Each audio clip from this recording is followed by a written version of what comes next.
So I have decided that I will be migrating. So how does migration finally works in Call of Dragons? Now you guys can see that we have this icon in here.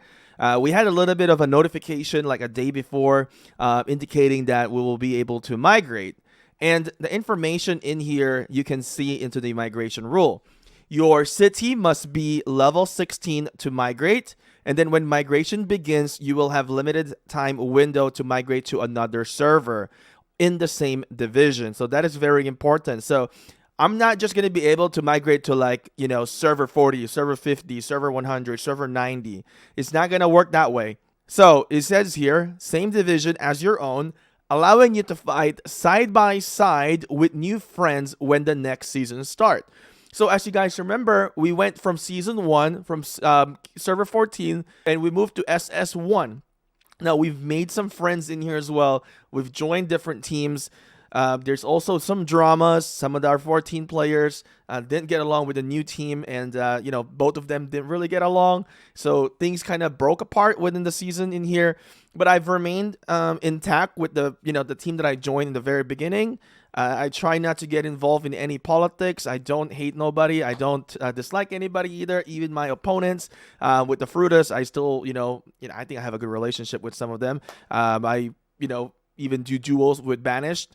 So one thing to kind of mention in here is that you're going to be now playing together with new friends if you do decide to migrate or if they decide to join you with the new friends when the next season start. Now you may migrate multiple times. So let's say I've migrated and have decided already, and I can decide to change it again. I'll show this to you guys in here. Now I'm not sure once we've hit the final destination if we can still migrate during in that period. So it says here each migration will cost gems, which is 5,000 gems, and I think it is relatively cheap in comparison to what we have seen into the game of Rise of Kingdoms, which the migration of the passport is very expensive. Here is 5,000 gems. It's very cheap, in my opinion.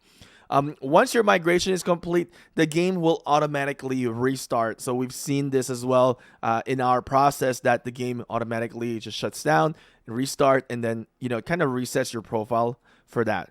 Now, overpopulated servers will be marked as full. You cannot migrate to full servers, which kind of makes sense, but you may be able to try again once players on that server have migrated to other servers. Now, if you don't do anything, you will remain in the original server that you were in. So if I don't do anything, I remain in the server 14.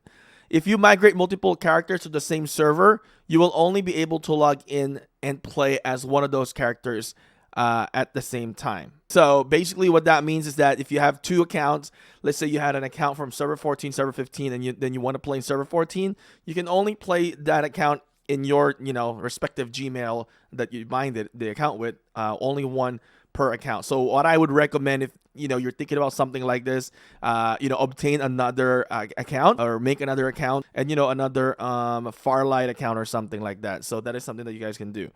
Now, I have decided that I will be joining server 15. I am moving out of 14 and moving into 15.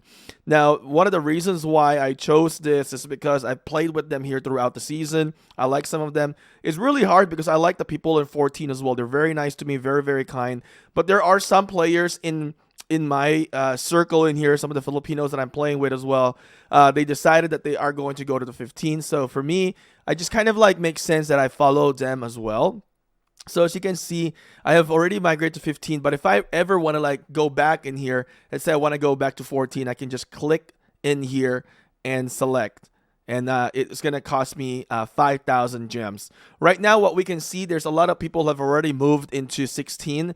It is crowded right now, but it's not yet full. I think in 15, when I migrated, it says active. It could be getting crowded already as many people are also moving into 15. And eventually, it could be full. So I don't know where everyone is going, but I do hope that we'll meet a lot of the great players that we played against with and played with in 15. And I think this is just going to be really interesting. I'm not so sure yet on how the matchmaking will work after migrating into season 2. if we're going to end up fighting with 16 or we're fighting with 14, 13, 12, 11. I think there's also 17 that people are talking about as well. I'm not so sure yet on how things are going to really unfold. So what I was being told right now that there's going to be Alliance, Uwu, DL, and then there's FEK2 as well. Plus another one is Umu, which I don't remember what server this is, but basically they're teaming up with PI and HS, which we go against with in this server right now in SS1-004, versus EX, which is my current team right now, and GIA. So there's still a lot of things for me to process. So this is definitely, very interesting. What I would recommend for you guys is that, before your migration time occurs, farm the gems. You will need 5,000 gems, and yes, once you click to decide to click confirm, it is going to consume that 5,000 gems right away. And remember, your city hall must be level 16 and your designated server must not be full. So if you have a farm account that is not 16 yet, then it might not be able to migrate and it's going to just remain in the old server. So this is the best time to move some of your resources out of your accounts as well. So just keep that in mind, guys. Now, a few things to remember in here is that what are things that are going to reset within the server. You guys got to go to the season overview. Just remember the hero levels will be reset back to 0, but the stars and skills will remain. And this is something that you guys can also fix your skill. Let's say you made a mistake on your first skill. Once you go into the next season, once they're level 0 or level 1, you can fix that first skill and upgrade them in that manner. Tactic manuals XP, of course, is going to be gone. CP items, consume all your CP. Don't buy the VIP yet in this week, which I did, but I'm doing the Darkling Fortress. I'm going to consume everything anyway. But you can conserve these CP to the next season as well if you're not going to be grinding anymore into the end stages of the season. Artifact levels will be reset, but the stars will not in the skills. The arcane dust will be consumed as well. It's going to be gone.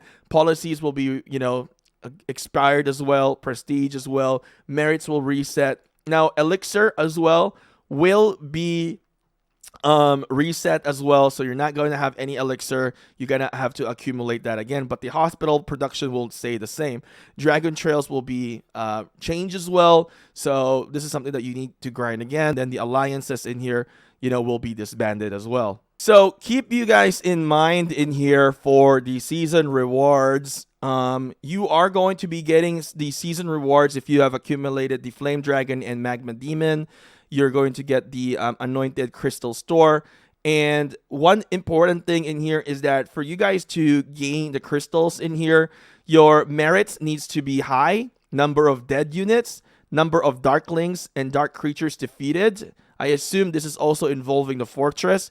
Participation in building and removing alliance building. So this will grant you, crystals in the game. So if you want to get a lot of crystals to buy things later on, you must do all these things to help you out, in the crystal, so you can make purchase in here. So once we get this, I'm probably gonna, go for the VIP in here. Oh, I could also do a treaty. What? It's 1,000? Dude, that is going to help me out to upgrade my treaty.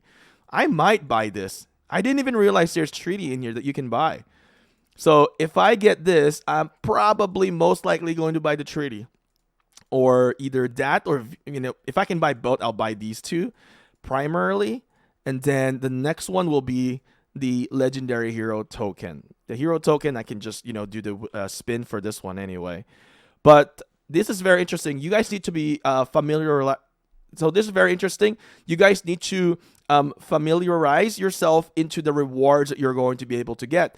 Now, what I'm going to be doing is that I'm going to show you guys also, once we migrate, and I'm gonna definitely show you guys what you guys can get. Be ready also, because the artifacts, there's gonna be like a 2-day span, I think, where you're gonna be able to get some artifact as well. This is something that you need to spend, this is something that you need to save your gems for as well in the very beginning of the season. So as you guys can see, my season will begin in July 7th in here, 2023. So I'm definitely very excited. I think my next season will be very difficult. I will be pushing towards more to T5.